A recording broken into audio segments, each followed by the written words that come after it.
Praise Yah. We're back. I just wanted to show y'all a few images. Alright, what are you standing on? Standing on a crocodile. Alright. Who had crocodiles as deities? Wasn't it Kemet and the Hindus? Look at the hat. Alright.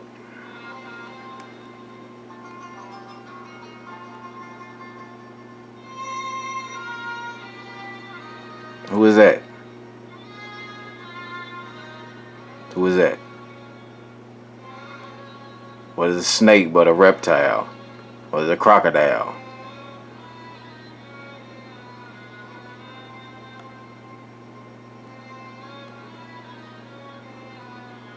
Alright. Alright, we're gonna get back in it. Let me find where I was at. Sorry, y'all. Had to take a little intermission. Had some things I had to do, but alright.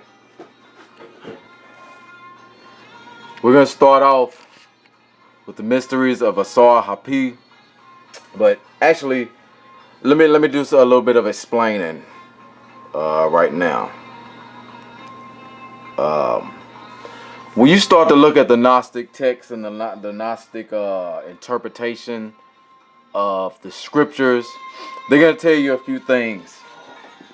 They're going to tell you that, first of all, YAHH is dumb. And they're going to tell you that he's evil and has no sense of mercy, or he's not loving. But we're gonna see what Yah says. We're gonna see exactly what Yah has to say about his own sense of kindness. Alright, we're at Exodus 20.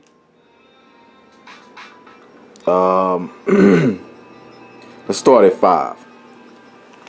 Thou shalt not bow down thyself to them, nor serve them, for I, Yahuwah, thy Elohim, am a jealous Elohim, visiting the iniquity of the fathers upon the children, unto the third and fourth generation of them that hate me. Okay? And showing mercy unto thousands of them that love me and keep my commandments. But we know that with this translation is actually to the 1,000th generation. Okay? So if this Y guy, who they say is Yahuwah, if he is unmerciful, if he's angry, if he's, like the warden in a prison, why is he showing mercy to the thousands of those that keep his commandments and show him love? Okay, there's a contradiction. There's something that that they're trying to hide. All right, now we're gonna go to Psalms 63, verse 3. Because thy loving kindness is better than life, my lips shall praise thee. So Yah's kindness is better than life itself. All right? There's no way you can get past that. All right, now let's go to Psalms 130. Psalms 139. Well, no. Sorry, y'all. Let's go to Psalms 140. 140 and 12. I know that Yahuwah will maintain the cause of the afflicted and the right of the poor. If this Y guy, who they say is Yahuwah, if he's so hateful and such a demiurgic psychopath, why is he going against his psychosis and treating the poor and the motherless and the fatherless? Why does he constantly command you to show kindness to them? Okay, Again, this is the twisting of the Greeks of our text, of Yahuwah's law, of our culture. All right, and lastly, we're gonna go to Jeremiah 31. Yeah, Jeremiah 31 and 3. Yeah. Yahuwah hath appeared of old unto me, saying, yeah, I have loved thee with an everlasting love. Therefore, with loving kindness have I drawn thee. All right. Yah loves with an everlasting love. It cannot end. What is everlasting? Everlasting is forever. There's no way it's going to end. All right. These are the things, the claims that they make about Yah through Gnosticism and through these mysteries. But if you go through these scriptures, you can clearly see that every claim that they make is total bogus. All right. When I was into this stuff, you know, yeah, I got my books, Kadash. I ain't got all of them. I got most of them. But I was into this stuff, and without reading the scriptures, you would believe it. You would really just believe that they're right on. But it's a bunch of crap. So let's get into this. All right. Sorry. All right. You pretty much are getting the drift of who Serapis is. But let's go a little bit up in this. The most common theory, however, regarding the origin of the name Serapis is that which traces its derivation from the compound Osiris Apis. At one time, the Egyptians believed that the dead were absorbed into the nature of Osiris, the Elohim, the idol. I'm sorry about that. The idol of the dead. While marked similarity exists between Osiris Apis and Serapis, the theory advanced by Egyptologists that Serapis is merely a name given to the dead Apis or sacred bull of Kemet is untenable in view of the transcendent wisdom possessed by the Comedian priestcraft, who in all probability used the idol to symbolize the soul of the world. The material body of nature was called Apis. The soul which escaped from the body at death but was enmeshed with the form during physical life was designated Serapis. Okay, so they're saying that a soul is called Serapis and the material is called Apis. C.W. King believes Serapis to be a deity of Brahminic extraction. Okay, his name being the Germanized form of Sir Ada or Shrapa. Two titles ascribed to Yama, the Hindu god of death. This appears reasonable, especially since there's a legend to the effect that Serapis in the form of a bull was driven by Bacchus from India to Kemet. The priority of Hindu mystery would further substantiate such a theory. So, okay, here now we got a trail back to the Hindus. Okay, just keep that in mind. Among other meanings suggested for the word Serapis are sacred bull, son of Taurus, soul of Osiris, sacred serpent, and the retiring of the bull. This last appellation has references to the ceremony of drowning the sacred Apis in the waters of the Nile every 25 years. So they and one other thing they'll say, oh, you know, y'all do what's the word? Custodial duties for y'all, but you're killing a bull, but trying to call me out. Okay, whatever. All right. Let me pause this and find where I need to be.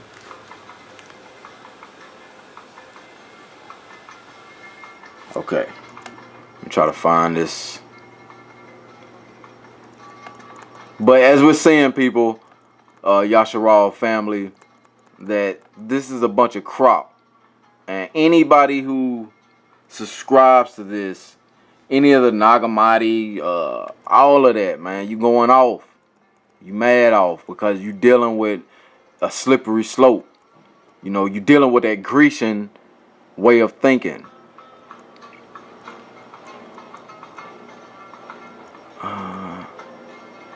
Okay, let's go here. Wait, let me do this for a second.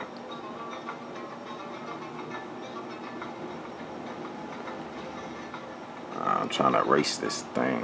All right. Sorry, y'all. All right.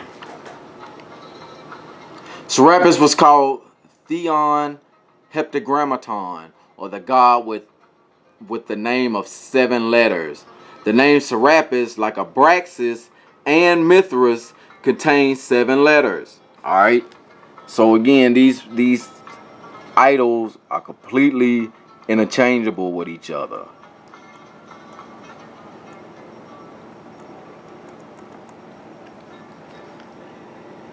I'm trying to find.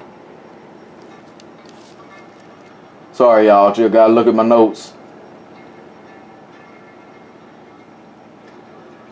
Well, we've already shown you too that the Comedians got their knowledge, or excuse me, the Greeks got their knowledge from the Comedians. All right.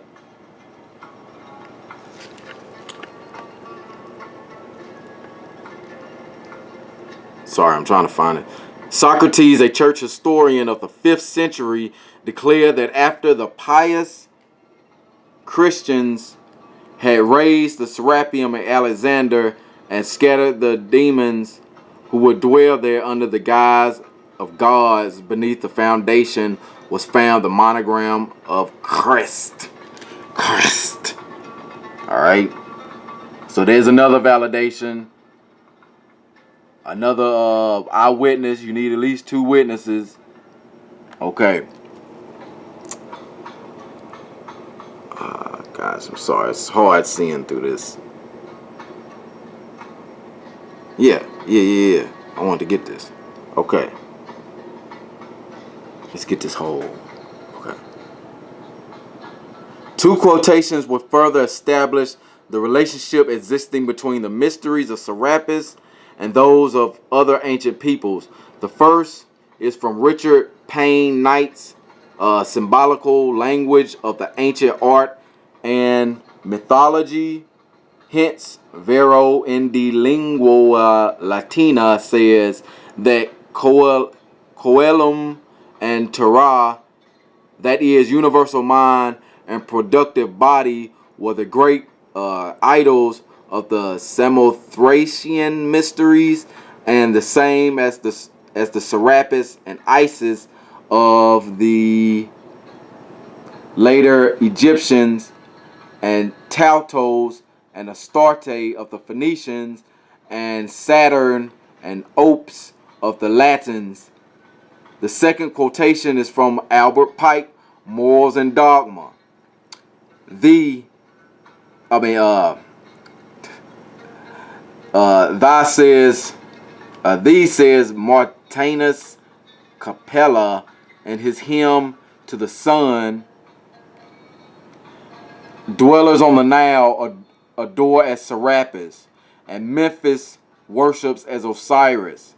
In sacred rites of Persia, thou art Mithras. In Phrygia, Attius. And Libya bows down to thee as Amun, and Phoenicia Byblos as Adonis. Thus, the whole world adores thee under different names. So right here, Albert Pike is telling you that all of these idols are really the same, just under different names. I think there was something else. Okay, well let's just go ahead and get off of this. What we're going to next? Now we're going here. All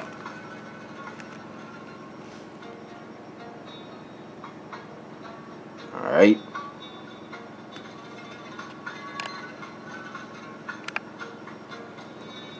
Now we're on another Gnostic site. We're gonna read. We're gonna get into it. Okay, Kali. This is Kali, derived from Ka, the first consonant in Sanskrit, which can mean time, pleasure, light, sound, sun, air, soul. Okay, and in India, Kali, the divine mother, Kundalini, is adored, but Kali in her black fatal aspect is also adored. These are the two Marys, the white and the black, the two serpents, the serpent of brass, which healed the Israelites in the wilderness, and the tempting serpent in Edom. Okay, so again, this is how the Gnostics, you know, how they twist our culture and our writings. Come on. All right. Let's read this part. In the human being, the cosmic mother assumes the form of the serpent. There are two serpents, the tempting serpent of Eden, which is the goddess Kali, and the abominable Kunda buffer organ, and there is the bronze serpent that healed the Israelites in the wilderness, the Kundalini serpent. These are the two feminine principles of the universe, the virgin and the harlot, the divine mother or white moon and Astaroth, Kali or black moon, which refers to the tenebrous aspect. In synthesis, two great fires exist: the sacred fire of Kundalini, which ascends through the dorsal spine, and the Kunda buffer, which descends, precipitating down towards the infernos. The Kundalini fire is the tempting serpent of Eden, which descends downward to the atomic infernos in the human being. In Egyptian wisdom, this tempting serpent receives the name of Apep, polite. In the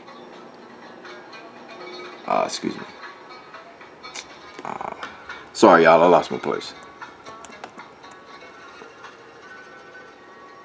In the rituals of ancient Egypt, Apep is portrayed in wax and with his head aiming downwards. Thus they exercised it and conjured it. The initiate must fight against the tempting serpent of sexual passion, against this horrible Apep. The initiate must fight to the death. The negative fire of Apep is the negative aspect of Prakriti, in other words, Kali. Kali assumes the aspect of a horrible viper, which is written in the mud. See, in the life of Krishna. If we want to defeat this viper in the cosmos, we must first defeat it within ourselves. We must not forget that we have a very terrible legion of devils, which is Kali, the abominable Kunda buffer organ, the fruitful Upapi serpent. People are victims of Kali, the tempting serpent of which the Hindus speak. Okay, check it. We already know that the law transforms. The law makes the simple wise. We already know this. So what is this talking about? What is all of this actually talking about? You know what I'm saying? Yeah, we agree that you got to fight to the death, that you got to fight your carnal passions. That's nothing. We don't disagree with that. Okay? But trying to put trying to put the Israelite culture within it is, again, they twisting it. They trying to put their image on our identities. All right, gonna go down some more. But yeah, let's do this though. Where it said that the brazen, it was the brazen serpent. Let me try to find it. But all these people want to say, because I got this book right here. No, where is it? The Return of the Serpent's Wisdom. You know, it acts like the brazen serpent is something that wasn't wrong in the sight of Yah. But let's find out what happened to those who worship that brazen serpent. Alright. With 2 Kings chapter 18. And we're going to go start at verse 4. And he removed the high places and break the images and cut down. Now this is Hezekiah. Sorry. He removed the high places and break the images and cut down the groves and break in pieces the brazen serpent that Moshe had made. For unto those days the children of Israel did burn incense to it, and he called it Nehushtan. Okay, so in those days, the days of the kings, when they actually tried to start worshiping it again, Hezekiah wasn't having it. You know what I'm saying? He wasn't having it. But let's go to Exodus 32.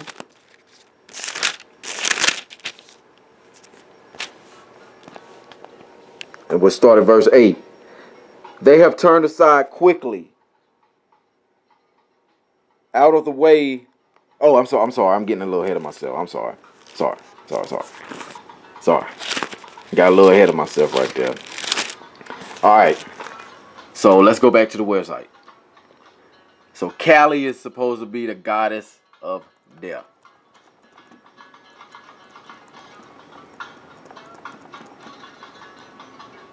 Now, Kali Yah, you can see that. I believe that's the serpent. That's that 7-headed serpent.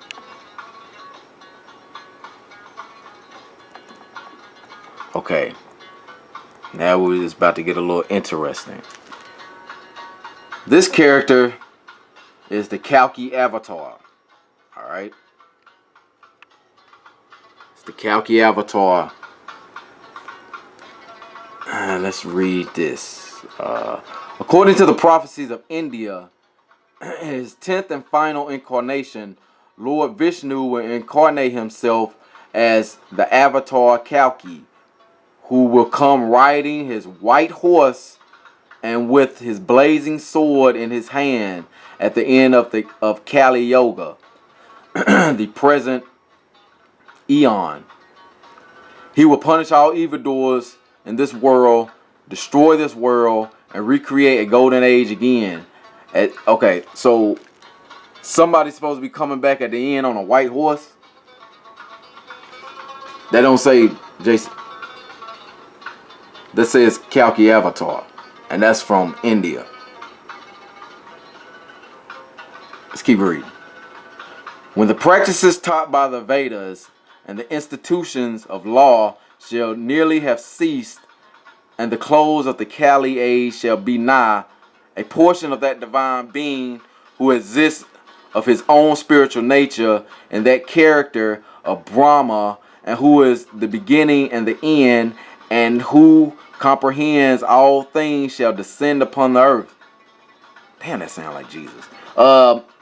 he will be born as Kalki in the family of an eminent Brahmin of Shambhala village, and endowed with the eight superhuman faculties. By his irresistible might, he will destroy all the barbarians and the thieves. Excuse me. All whose minds are devoted to iniquity. He will then reestablish upon earth, and the minds of those who live at the end of the Kali age shall be awakened, and shall pellucid and shall be as pellucid as crystal. The men who are thus changed by virtue of that peculiar time shall be as the seeds of human beings, and shall give birth to a race who shall follow the laws of Krita age, the age of purity. Vishnu Purana 4:24. Okay, that sounds similar to some things, but okay. This is the Buddha Maitreya of the Mahayana Buddhists, Sos IUIC of the Zoroastrians, and the faithful and true of the Book of Revelations of St. John. Uh-oh.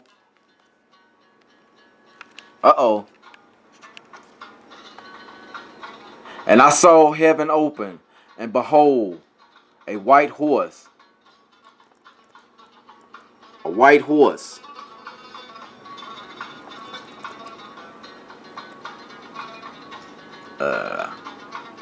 Behold, a white horse, and he that sat upon him was called Faithful and True, and in righteousness he doth judge and make war.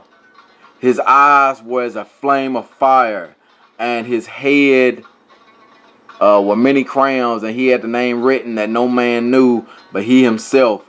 And he was clothed with a vesture dipped in blood, and his name is called the Word of this idol. Okay, so this Kalki avatar is supposed to be the creator god, or the transcendental god, as they call it, coming down into the body of a man to save the world, or at least save the righteous. Who does that sound like? Who is that? Who does that sound like to you? On a white horse. Okay? Trying to... I mean, this is not hard to grasp. It's really not that hard. We don't understand. We, Torah only brothers and sisters, we trying to understand how is it that you all can't see it? How is it that there's a disconnect between your comprehension and your eyesight? It just doesn't really make too much sense to us. But we're gonna find out some more. What led me to this? I'm sorry about it, but what led me to this website? One morning I woke up and I was like, I just want to study the letter K for some reason. I didn't understand why, but it led me to this website. I'm trying to find what. Let me find this, and then we will be on our way. Let me find, where is it at?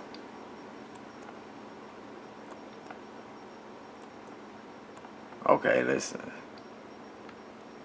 Now this guy right here, Karikia, he's supposed to be the most masculine of all the Hindu gods. He's the protector. It's like, that dude is gay as hell.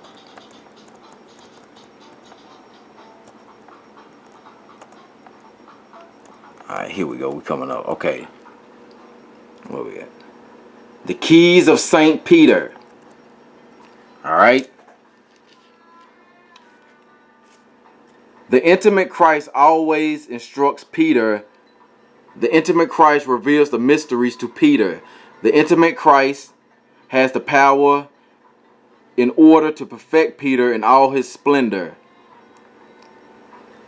Baal gives all the mysteries of all the regions of the Father and all the regions of the first mystery to the interior Peter, which is in each one of us. So the Catholic Church, as well as these camps, which I don't deal with the New Testament. I don't deal with the New Testament. Okay, I just really don't deal with it. But I notice, and seeing the vids, that these camps, especially GMS, they'll push Peter, saying that Peter was really the one and James is off. We're gonna see why they want to push Peter. All right. Okay. And if you want to go check it out, it's Matthew 16, 18, and 19 to see where Christ gave the keys to Peter. Okay. Alright, let's start right here.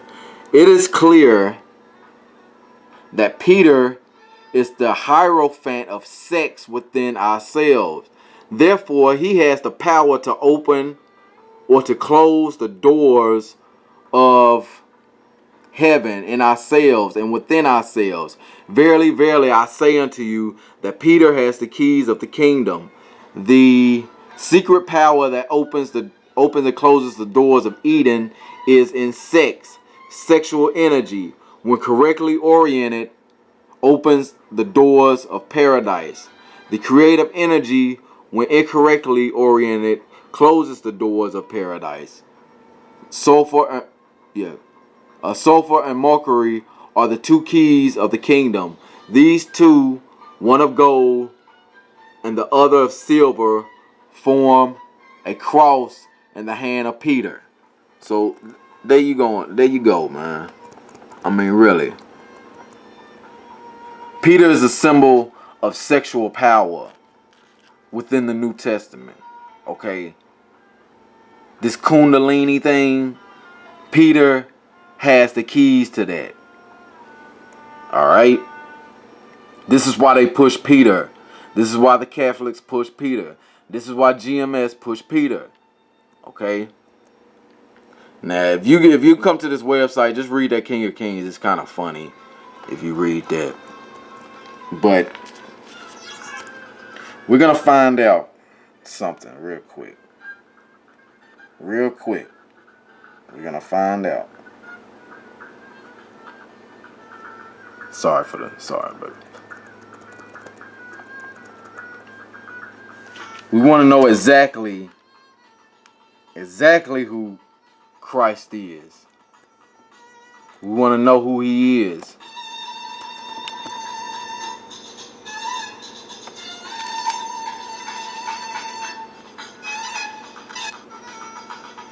That's who he is.